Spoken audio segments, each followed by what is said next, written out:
Hey everybody, welcome back to another episode of Gardenstategrowing. Once again, my name is Eric. Today I have just an amazing video. I am so impressed right now. I am overjoyed with what I'm about to present to you. I hope you appreciate it as much as I do. But before we get into that, and I'm sure you know what this video is about if you read the title of the video, but before we get into that, I need to tell you something. I'm not selling anything. I don't sell anything. These are not my products. These are Nearby Naturals. I put the link in the description below. You can go order this for yourself. I have nothing to do with it except for taking care of these fruiting blocks as of right now, and they have been turning out marvelous. So why don't I just bring you in and show you the fruiting blocks? But before I do that, I have a package to open. Actually, I got two. So let's see what they are. I have this one package here that I got in the mail today, and I can't remember exactly what it is. Hold on. Oh yeah, there we go. There we go. That was quick work. My knives finally came in. Oh, and isn't she a beaut? Hold on one second. I don't know if you can see that Damascus steel on that mini chopper I just got right there, but holy cow. Ooh, that is one beautifully crafted knife. I don't think it's as sharp as they claim it's going to be, but we might test that out later on. And here we have another nice cleaver. Oh, these knives are just absolutely beautiful. They were cheap, don't get me wrong. They were $100 for an 8-piece set, so they were cheap, pretty sharp. We'll see how they work, but I don't care because that is just one beautiful, oh my goodness, knife. Okay, enough about the knives. They're getting put away because I'll show them to you in another video or something, but they are just absolutely gorgeous. I am just so happy to have them here. And so let's move on to what this video is about.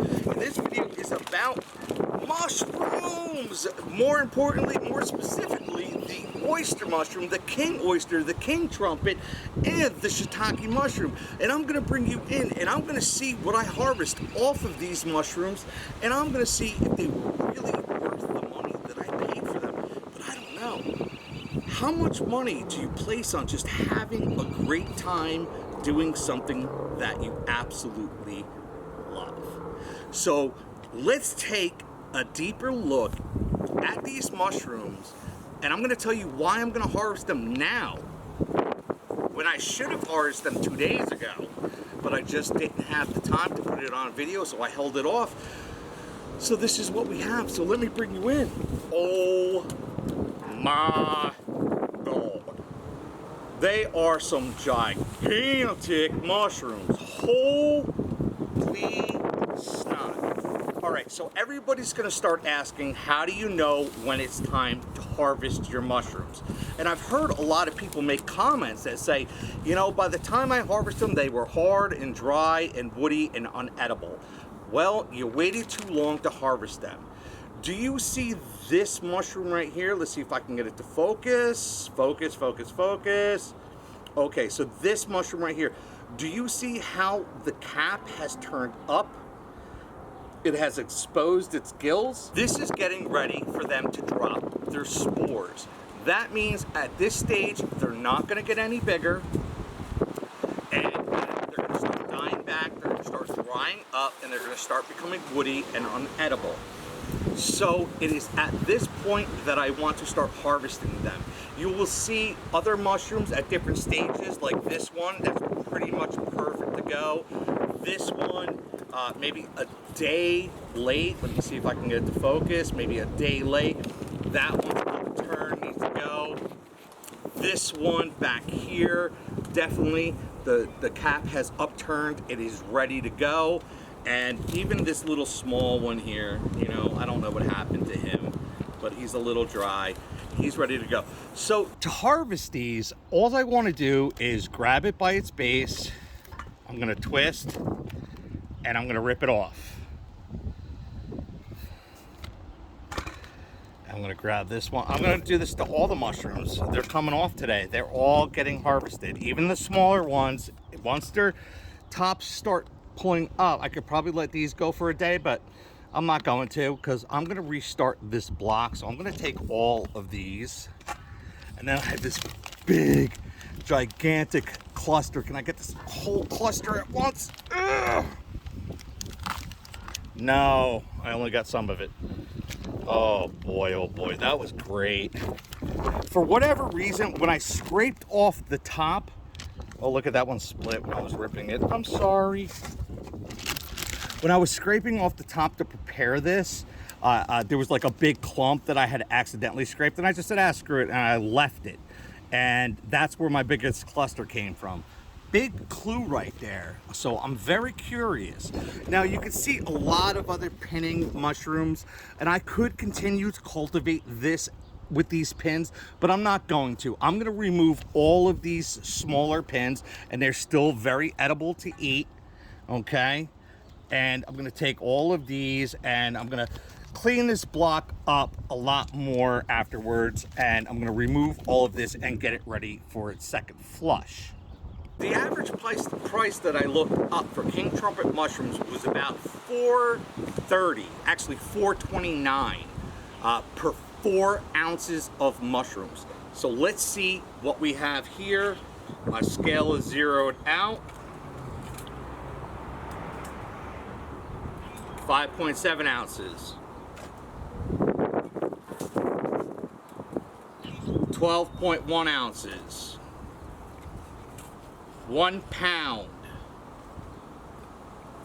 1 pound 89. 1 pound 13 ounces. And I'm not even gonna put the really small ones in. So let's call that here. Let's call that 1 pound 14 ounces multiplied by 4.29 equals $32.18 worth of mushrooms. I bought this for $40. So I'm only like $7 left from if I would have bought these from a supermarket.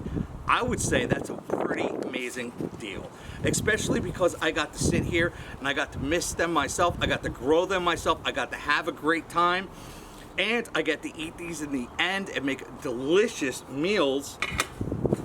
And did you know you can regrow these blocks? Now, I'm not saying it's possible, but people have been commenting that they have gotten these blocks to flush as many as 6 times. Every time a little bit less than the time before, but as much as 6 times. I'm not gonna guarantee that. I'm gonna say 2 times, maybe 3. After that, it's just gravy.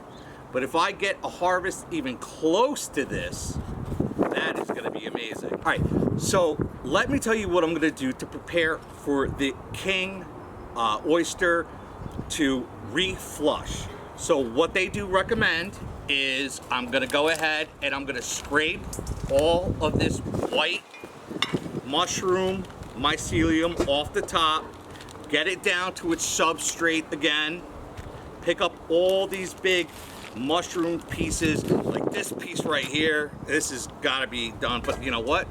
Remember, I put that clump there and they grew amazing out of that clump. So I'm going to replace that there.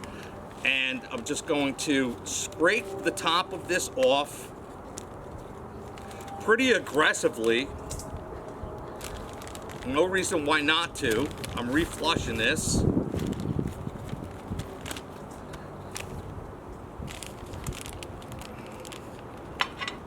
And you know, because I had that such great response from that kind of block that I pulled out, this big chunk of a block right here, that I'm gonna go right ahead, I'm gonna dig down and I'm just gonna pull up some, I'm just gonna break it up. This is not recommended, but this is what I'm going to do. All right, so now from here, I have to just, believe it or not, tape this bag back up. I know I wasn't supposed to cut this bag down its sides, but I had to because this big cluster of mushrooms over here was kind of growing out the side and being trapped by the bag. So I had to do it in order to get the mushrooms.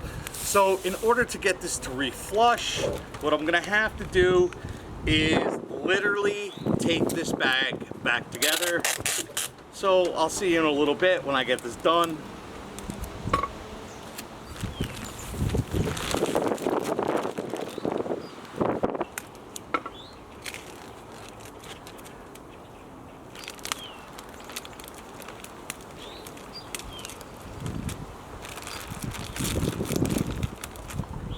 I did a marvelous job of taping this bag back together. It is exactly how it was when it came to me, kind of. I still have a hole in the top so I can come in here and mist it once a day while it's going back into its fruiting stage. I really broke up the top of the substrate here. I gridded off all the white mycelium that was still left and any pinners that were still left. And they say it may take a little bit longer for them to start growing the second time around, but the performance that I've been getting so far right now, I really don't think so. I think these are going to really blow up. If you want to know what I do with the other mycelium mushrooms, you just saw it. I just tossed it into my garden. What's gonna happen? Another mushroom's gonna grow? I'm okay with that. So let's move on to the shiitake mushrooms and harvesting them and showing you how I set them up for their second flush, which is just a little bit different than what I did. Well, actually quite a bit different than I did with my king oysters. Now, before you go and ask a whole bunch of questions, I just wanted to tell you, yes, there are 4 other videos leading up to this video. So if you have a lot of questions, just please go back and check those other videos where I take you step by step on growing these mushrooms. Now let me bring you in for a close-up look of the shiitakes. And to you mushroom aficionados, I know you're not going to be happy, but here we go. Okay, so if you look at these shiitakes, they are ready to be picked. Most of the time that you see shiitakes, they look kind of like this without this skirt at the bottom here. These are a little unusual looking, but they're going to taste fantastic anyway. The reality is I should have picked these 2 nights ago, including the king oysters. I should have picked them 2 nights ago. I didn't have time to film it, but I wanted to film it for you guys. So I kind of let them go. I came home last night and I said, really, damn, they really need to be picked. And I didn't have the energy. I worked a 16-hour shift. But here we are, and as you can see, once again, a lot of the fans are tilting up. I'm gonna pick this, and you know, their gills are open, they are dropping spores, okay, and they are ready to be picked.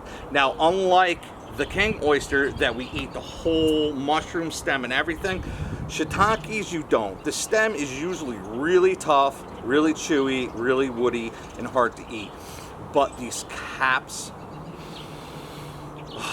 they're amazing. So I'm gonna go ahead, I'm gonna pick all of these mushrooms up. We're gonna weigh them out at the prices that I saw at the supermarket today and see what we got. All right, everyone, that is my shiitake mushroom harvest. Look at that, oh my goodness. They're not the prettiest things, but boy, I bet you they're gonna taste great because they smell great. So once again, I have my scale out. Let me zero that out. Come on, 0. Okay, all right, good enough. And I'm gonna just start to pour those in there, make sure they all get in there. Sorry for the horrible filming. And once again, 1.15.5 something, 1.15 jumping around because of the wind. Let's say 1.55. I've got 1 pound 15.5. Can we please just call that 2 pounds and make my life a lot easier? At my local farmer's market, shiitake mushrooms are going for about $11.99 a pound. And at my local supermarket, they're going for about $12.99 a pound. So $1 more a pound. I've got roughly 2 pounds right here. And remember, you have to weigh the stems because if you get caught pulling these off, they charge you more money. So I've roughly got 2 pounds here at, let's say, at the lower end, $10.99 a pound, $11. That's 22 bucks. It cost me $40 for this block, so I haven't made my money back yet. Not like the king oyster, but you know what? These, I guarantee this block is going to flush just fine. Now, what they say to do to get this to reflush is a lot different than the king oyster bag that I have. What I want to do is I want to leave this out to dry for about 3 days. Now, here's the thing. They asked me to put it back in its bag, but if you watched that video, I had to destroy that bag to get this fruiting block out of it. I don't have 10-pound bag fruiting blocks. What I do have is a 5-pound bag fruiting block. So after the 3 days of drying out, I'm gonna take this and like I said, I have 5-pound fruiting bags, but not 10-pound. So what I think I'm gonna do is I'm either gonna try to tip this and put it in my 5-pound bag like that, if it'll fit, or I might just cut this in half and turn it into 2 blocks. I don't really have a lot of other options. I guess I could use a garbage bag, but I don't think that'll work out too well. So now for storing your mushrooms, they do great if you put them in a paper bag or a breathable Tupperware container. It has to be able to breathe. These will last in your refrigerator for about a week to 2 weeks, depending on how you treat them. You can freeze these, and I believe both the shiitake and the king oyster can just be frozen as is. I would remove the stems, maybe you want to slice them, but you can freeze them as is. Other mushrooms you have to pay attention to because sometimes they need to be sauteed first before you freeze them. As far as how these mushrooms taste, well, in another video, I'm gonna bring you along when I decide to cook these mushrooms and tell you exactly how they work. So you thought this was the end of the video, and it's not. I'm not gonna continue filming these 2 blocks, but as I do other videos, I will show updates. So if you wanna see them, you might wanna subscribe. But I wanted to show you this real quick. Remember on all my other videos how I said the lion's mane had not come in yet? Well, it has finally come in, and I am ready to pop this thing open, get this block started, but that's not going to happen on this video. So if you want to see the lion's mane grow, you're going to have to subscribe. Hit that like button, hit that subscribe button, hit that notification bell, ring you ding ding ding if you like this video. I hope you did, and trust me, you mushroom fans out there, you fans of this channel, as we go on, we're gonna get more serious about this, and we're gonna get into petri dishes and mushroom spores and grain spawn and fruiting blocks. We're gonna go back, okay, every level of complexity of growing mushrooms, and when I feel like I've mastered one step, I'm gonna make it just a little bit harder, and I'm gonna go back and I'm gonna do other things. So I hope you join me for those videos because we're gonna have a great time here on Garden State Growing. Once again, my name is Eric. I love you, and I will see you on the next episode.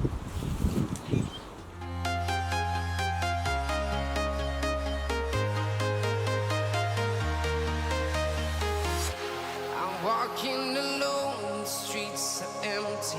The only thing I can see is my own silhouette. I'm getting strong. I already called not helping. Call not helping? No. I call ignoring you.